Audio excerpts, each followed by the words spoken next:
Hello, everyone. Welcome back to another episode of the HR Leaders Podcast, a show where we explore the future of work with industry experts and HR executives from the world's leading global brands.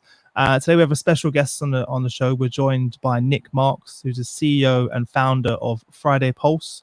He's also a statistician and a happiness expert and TED speaker. Welcome to the show, Nic. How are you?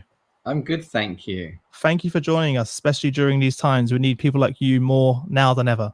Well, they are unprecedented times, and there's so much going on, and I imagine that everybody is feeling more anxious. Everybody, they're worried about their jobs. They're probably worried about people in their organization, their family. I know I worry about my mother who's 85. It's happening to all of us at the same time. It's unprecedented, really. Mm-hmm. Before we jump in, tell everyone a bit more about yourself personally and your journey to where we are today. Yeah, I'm a statistician by trade, but I had this sort of slightly quirky side in that I also trained as a psychotherapist when I was young. So I sort of had this unusual mixture between soft and hard skills, analytical and people skills. And I started work on quality of life over 25 years ago, measuring it, always with the intention about how can we improve it. And most of my career has been spent in public policy about how we can measure and improve population well-being. And I founded something called the Centre for Wellbeing at a London think tank. And we work for the Blair government, the Cameron government, about how can you construct wellbeing indicators, but also how can you improve population wellbeing with policies or advice. And then about 6-8 years ago, I moved into work. I kind of worked out that we all spend a lot of time at work, and actually government only touches adult lives occasionally, through taxation, through bin collection, so actually if you want to reach adults, then work is a really good place. And as a statistician, it's very interesting work because you can look with the whole system, always with government work, you're sort of, it was here or there or whatever. So it's fascinating. I've really been thinking about what are the drivers of happiness and good experience at work, and why that is very aligned with the organization's outcomes anyway. That if people are happy at work, they're going to be more motivated, and they're going to work better. They're going to be better colleagues. They're going to be more productive, more creative. So that's the work I do now. Yeah. Is that what led to Friday Pulse? And tell everyone a bit about what you do at Friday. Yeah. So it's a bit of a journey to Friday Pulse in that I started out doing surveys of organizations and teams, and we've just literally coming to the market with this platform called Friday Pulse, which is a weekly tool, which is basically how are people's weeks going, and what's gone well for them, which colleagues do they want to thank, have they got any frustrations. And it's a very responsive, rapid tool. And before this was all hitting, we were just literally going to market with it. So and the idea is it creates really useful indicators for HR and senior leaders, that they can see how every team is faring every week, every month. That gives them immediate feedback. And then it helps team leaders actually manage their teams better, because it's helping them be more in touch with them. It's a platform that builds from the sort of bottom upwards, and all the data stacks up through an organization. Seems pretty timely as well. We had this, for everyone listening, we had this podcast scheduled for months now, and we had no idea what was to come. Whereas a solution and a platform like yours right now couldn't be in need more now than ever, with people working from home. Like myself, I'm not in the podcast studio today. You're at home as well, and we do need technology to keep us connected. I mean, we don't often say this, but thank goodness for the internet, and thank social media. I mean, it's like as someone that's been interested in public mental health and positive mental health, we often going, oh well, but actually here we are, and we've got this horrible thing going on of self-isolation and social distancing. And I actually don't like the expression social distancing. It should be physical distancing. We're trying to keep physically away from people. That makes good health sense, but let's not be socially distant from people. We're human beings. We're very social creatures. So yeah, I mean, our product platform does, feel very timely, and we've been obviously testing it in the market for the last 2 years and working with clients and developing it. But we're literally just about to start going out on a content marketing. So, in this time, I think everyone's moving so quickly. So we're literally just working out what we can do. And I think we'd like to offer, any small, medium-sized organizations, to use the Friday Pulse platform for free over the next 3 months, so that they can try and manage this transition. It's a genuine offer, and we like people using it. We built it to help people, so it seems silly to not try and think about what we can do to give back to people at this time, because there's just so many people who are whose whole structure of life has got changed. I mean, I'm normally in London in the middle of the week. I'm not now. I work from home quite regularly, so it's not so disorientating for me, but some people will be doing that for the first time. We will have team leaders who are suddenly managing a remote team, never having done that before. How do we support people, through that? Well, that leads us kind of what we was going to speak about today, right? So we can kind of jump in, because you've obviously, talking about 5 ways to happiness at work, and you've obviously got a framework around that, and it starts with obviously connect. So can we go through those and share that with everyone? Yeah, we can do. So these are developed, we developed these over the last 5-8 years about what are the 5 big drivers of good experience and happiness and positivity in a team. The first one is connect, which is that, our relationships in both our personal lives and at work are, the cornerstones of people's good experiences. As we move remotely, it's like, how do people keep those relationships going? We're used to having chat with our teammates and our colleagues. We're used to those visual cues of working with someone. We can pick up how they're feeling and what they're doing. And, video really does help here, that, having video conferencing will enable people to at least see each other and see how they're doing. I mean, my team, I don't know what yours are doing. We've started just having a Zoom call at 9 a.m. every morning. We all go and it sort of lays it out as a big gallery of our pictures, and we can at least see everyone's fine. I mean, that'll probably become more and more important in the coming weeks as things unfold with this horrible virus. So it's really taking the time to actually make sure as a leader that you're connecting, you're listening and talking to people.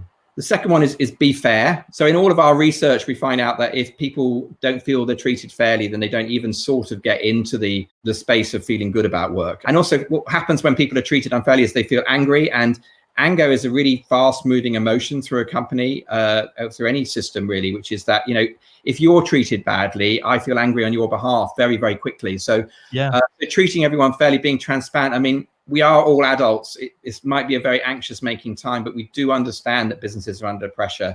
I think being straight, honest with people about what's going on is treating them fairly and treating them respectfully. And as hard as that is, that's much better than trying to push things under the carpet at this time. So being fair is that one. The third one is empower. Daniel Pink will call this autonomy, but basically it's about enabling people to be themselves. I mean, actually really interestingly, if we think in this world, is here's possibly a silver lining in that people working from home will sort of actually maybe feel a bit more themselves and to put that armor on to go to work and protect themselves. But actually it's always been best if you can enable people to be themselves at work, that they can bring their humor, their intelligence, their curiosity, everything to work. What are some practical ways we can do that? Sometimes as team leaders is difficult, because in some ways sometimes you find yourself wanting to tell people what to do because you just want it done, and you might even be more skilled at the job than the people that you're delegating to. But if you're going to let your team build their own strengths, then actually you've actually got to sort of set the broad parameters, but let them find their own ways. And when people can shape their own work, they can input their own ideas, they're much better. And actually that leads to the next one, which is we call challenge, and included in challenge is feedback. And if you're going to help people learn, you've got to set up that really clear feedback loop that you are, looking at what they're doing, you're praising them, you're catching them doing things right, as someone said once, but you're also saying, actually, this is your stretch, this is what you need to do better. And people actually love challenge. It's a sort of total misnomer to think that people are happy doing nothing. They're not, they're bored. No, people leave jobs when they're not challenged. Boring jobs is the worst. One of my kids has had a job which they found so boring for the last year, and they have now left and moved jobs and are finding a new one much better. But it's a killer. I mean, for me, if I'm not learning in life, I mean, I'm a supposed expert about things, so people come and ask me my advice, but I never feel I know everything. Life is so interesting. There's so much to learn, and always finding new challenges, even if those are perpendicular to your career, finding something new you can do is really good. So, sometimes we get into roles where there isn't a massive opportunity for career progression. Maybe we need to stay there for a certain time for a certain reason. Well, just think about broadening your skills as you do that, so that you can keep learning. The final one to make up the 5 is inspire, which is that if people feel proud to work for the organization, they feel the work they're doing is useful in the world, is worthwhile, that they feel a sense of accomplishment from what they're doing. That's really, really important. And it's sort of the reach. It's sort of what helps us reach for higher goals. And in my team, we're talking a lot about how at this time we're actually lucky as a company, because we feel we're part of a solution here, and that actually we've got something to offer at this particular time in the world. I mean, it's happening everywhere in the world. It's actually quite nice. isn't it? I said to you before the show, like I've been struggling working from home, and for people that listen to the show, they know I've had, in terms of mental health, like my anxiety has always been an issue. Over the last 2 or 3 days, it's been really tough. Like, because normally my energy is my team, is being in the office workplace, and I draw that energy and positivity from the team, even during these times. Fear and and in a way, anxiety is sort of fear's first cousin. It's sort of more pervasive and longer term. But fear is an emotion that is highly functional for us. It helps us deal with threats. That's why we're all frightened, because we have it as a threat. Yeah. So it's part of the fight and flight mechanism. So the natural response from fear is to run away, is to freeze, hope nothing happens, and always to gather together. Actually, that's a sort of more group one. We gather together with other people, and of course we're told we can't do that now, so that's quite hard. But the freeze one, you're shut down brain functioning, because what's happening is you're trying to in evolutionary terms make sure the predator doesn't get you. We can't hide from a virus very easily, as we're finding out rather critically, and so lots of people are going to be sort of freezing or trying to run away and still in denial. And one of the ways to shift, and this is why I wanted to call this Why Happiness Still Matters, and because happiness and positive emotions undo the negative effects of stress. And what we find is that if people move, if they get up and walk, or if they sometimes it can be calming down, meditating, that can be good for panic attacks and taking quiet time. But you try to do something positive, because that will undo it. So I know if I get a little frantic, I know I'm a middle-aged man, but I do this. I put the music on and I dance, and and actually, I'm not the best exerciser in the world, but I like to dance and I like to walk. And music itself is a mood shifter. You're trying, teenagers use music to either accentuate their emotion or to push against it. And so happiness is really, really the best antidote to fear and anxiety. Or if we want to talk about love, the way that we reach out to other people, that is the best solution to this. And so we have to find ways that do that, and self-isolating is going to make it very, very hard. Let's pivot to some of the things we spoke about on when we first had a chat, because I wrote some notes, and I remember you saying to me, our feelings are valuable data. Obviously, as humans, we have both cognition and emotions, and they are different. So thoughts are really basically in our central nervous system, our neurons, and feelings are between the two of them, in that we always feel in our body. We have a sensation in our body, and they do three things for us, our feelings. One is that they monitor our environment, so we're picking up on our environment, what's going on around us, and so we get a sense of it. And so, as I said, fear is a sensible response to a threat. Anger is a response to someone overstepping a mark, and injustice happening. And sadness is about a loss that we're feeling. So these are all functional emotions, even though they're negative and not necessarily pleasant to feel. But they're telling us basically, is it good or bad, our environment? So we have the positive emotions, which happiness is like a catch-all word for. And they motivate us to act as too. So, as I said, anger and fear are part of the fight and flight mechanism.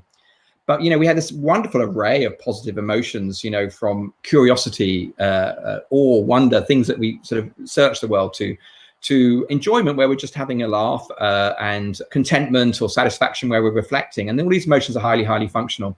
And in your organizations, you can capture what I call a good bad signal, which is things going well or not? And that's actually what we do in Friday Pulse By. We ask people every week, how have you felt this week? Were you unhappy? Were you happy? And that actually is a good bad signal in your organization of things going well for them.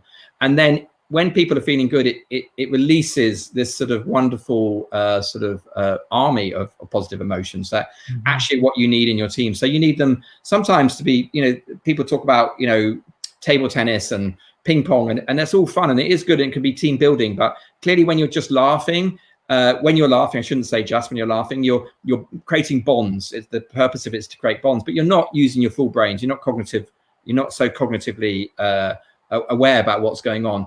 Whereas if you're curious or interested, you're using all of your cognitive capacity. So in a team, you want them to move around those spaces. You want them to build the bonds, but you want them also to have the time and most of the space to be doing being fully engaged in their work, and that is also about positive emotion. So that's kind of what I think, and the feelings of data is that you can capture that good bad signal really well, really easily. One click a week, you've got that. Stack that data up. It will show you how every team's feeling all the time, and that's the central premise about how Friday Pulse has been built. You answered my next question there, because I was going to say, talk about the good bad signal. But it's very, very strong, that good bad signal. We get it when we meet someone for the first time. So is that a real thing? it's a very real thing. It's not always right data, in the sense that, I mean, when I say feelings are data, they are data to be held alongside other data. It's not data to be blindly followed. But, you know, the good bad signal is telling us what our instinct is saying. But sometimes we get things wrong. I mean, how many people have you met that you didn't like on first meeting, and then they're one of your best friends? You know, that happens. Yeah. You know, Yeah. so.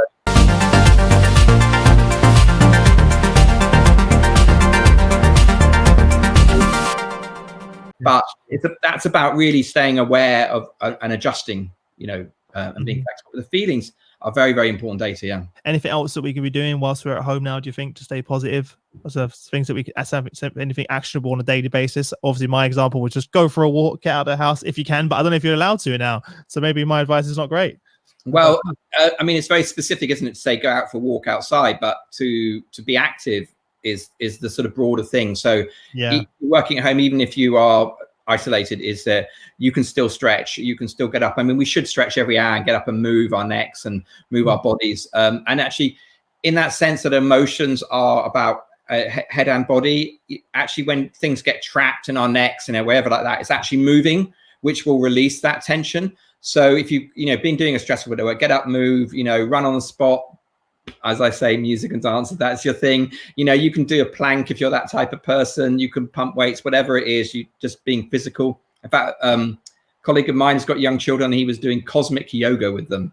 I don't know what that is, but I thought, I want to do that. I don't have young kids anymore. Sounds cool, doesn't it? Kids, do you want to do some cosmic yoga? Yeah, like, you know, I think and then, you know, so yes, being active is one thing, and the next one is about sometimes slowing down and reflecting and noticing and taking time to just calm a bit. I mean, we do that very naturally at work. We go and get a coffee, water cooler, you know, and actually that could be a use for Zoom. Is like have a water cooler Zoom where people can just go when they want to get a break, and who you bump into in the room as you go and do that. I don't know. So coffee break Zoom. I don't know. I've just stolen the idea off of you now. So we call it the water cooler. I think the other thing we can do at home, and you know, and this isn't necessarily a work thing, that can be, is those things you've been meaning to do. Maybe you had a hobby that you used to love doing, playing a guitar or painting something.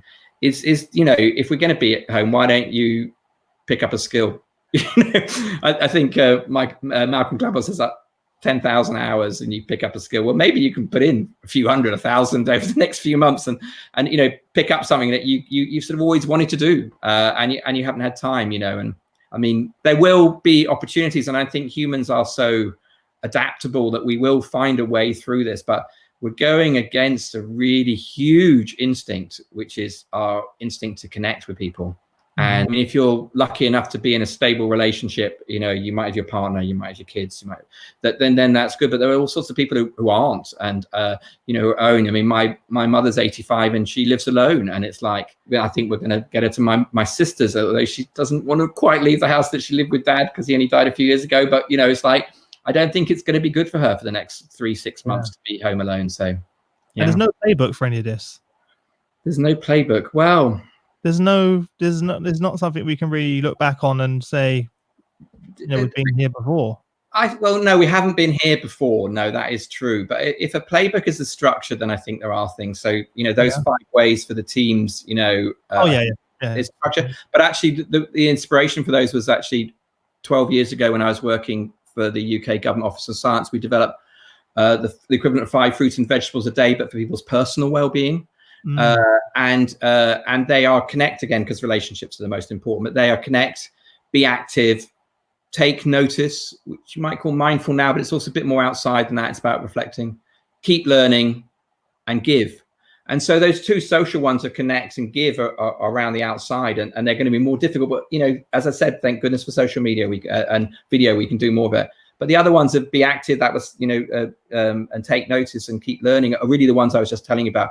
And that is the structure. I just think we need a little bit of structure so people don't feel lost, because, you know, suddenly spending a lot more time, and, you know, Netflix and old episodes of Friends is going to get pretty boring pretty quickly. And we do need to be doing other stuff that we would, you know, normally be doing in our social lives. And we just, you know, we need to hunker down a bit. And the problem is, it's not a storm. I heard a US guy say this isn't a, you know, a COVID-19 blizzard. This is a COVID-19 winter, and we've got a few months of this, so we really do need to regroup quite quickly and see how we're going to do this. Well, thanks for joining me. Appreciate you taking the time out. I was definitely looking forward to this today to get my mind away from everything I was going. Yeah. So really helpful. So I appreciate you coming on and sharing your advice and experience with everyone. Yeah, I'm very impressed with how you're adapting as a business as well. Oh, we'll see.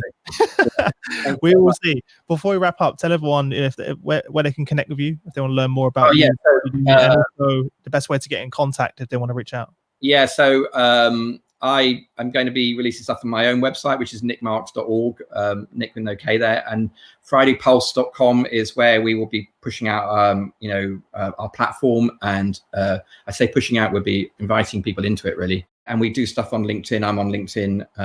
I'm really bad at Twitter. Maybe that's one of the things I'm going to have to learn actually. And we're going to be pushing out tips every day. Every day we're going to push out a tip in the morning about personal well-being, tip in the afternoon about team leaders and organizational well-being. And, hopefully we can, and hopefully if we build some momentum, people can give us their tips back and we can start sharing them, because I think there's a lot to be done in this space as we can do together. We can gather together and we can get through this and support the people that are, more vulnerable than us, and give everyone an opportunity to give in that, I think that's the brilliant bit of human spirit. And I think we're going to see a lot of human spirit over the next few months. Yeah, definitely. Well, thanks for again. Apart from that, obviously stay safe. We'll see you all again soon. And Nick, we'll stay in contact as well, and look forward to seeing the rollout of the platform and how it impacts everyone, especially during these times as well. Appreciate your work. Thank you, Chris.